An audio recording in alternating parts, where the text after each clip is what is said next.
Okay. Toilets. So make sure you know the word for toilet. Very often, as you'll see here, it's called the WC, which means water closet. So if you see that, then you'll know that direction is the bathroom. And that was, again, I think at the Pompidou Museum in Paris.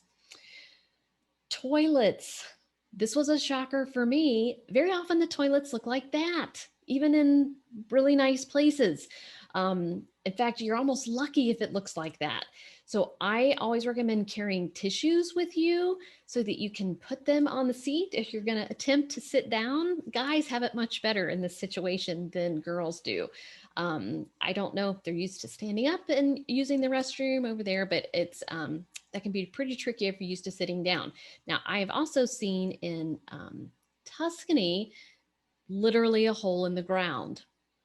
And there was Pienza was the town we went to, and the public restroom was just a hole in the ground. And I was like, okay, I cannot just use a hole in the ground. I don't know what's going to happen here.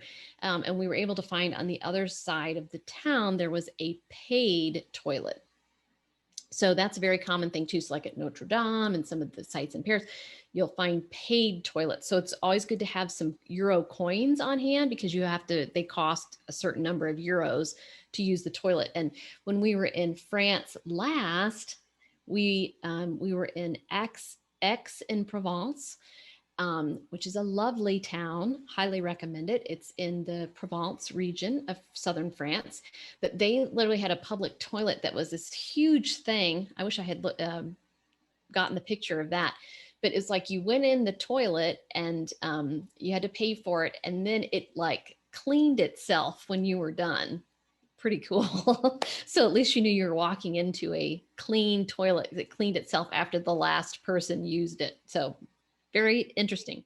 If you've never used Google Flights to find a flight, it's really a great tool because you can just put in your location that you're flying from and to, or even just your location that you want to fly to, and look at the map, and it'll tell you like where the cheapest flights are to that, from to that place. And then it'll do it for you for like months.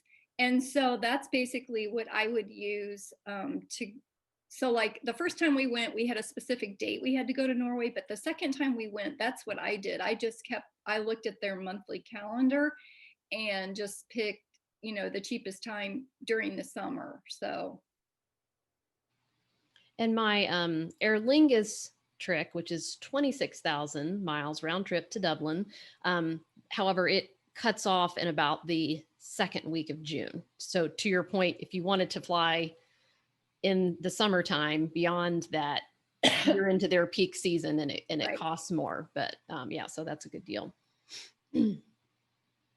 Okay, Stephanie. Yeah, so we're a family of 5, so a lot of times I will sort of piece together all the points and miles to get us all on the same flight. So when we flew over to Europe 2 years ago, I booked 3 tickets through Singapore Airlines, which is a travel partner with United, and they charge less miles. They did at that point than United did for their own same seats, right? And so I was able to book 3 tickets on Singapore Airlines for a United flight, and then 2 tickets on United on the same flight. So all 5 of us ended up on the same flight, but we sort of booked it on using different miles and points. And then when my daughter flew over last year, she actually bought a ticket on Norwegian Air, but she bought it with her B of A travel card and then erased the purchase. So that's a way to do it too. And Capital One does that also. And then the other way that I like to do it is through the Chase travel portal. And then you can use Ultimate Reward points and just buy your tickets for free that way too.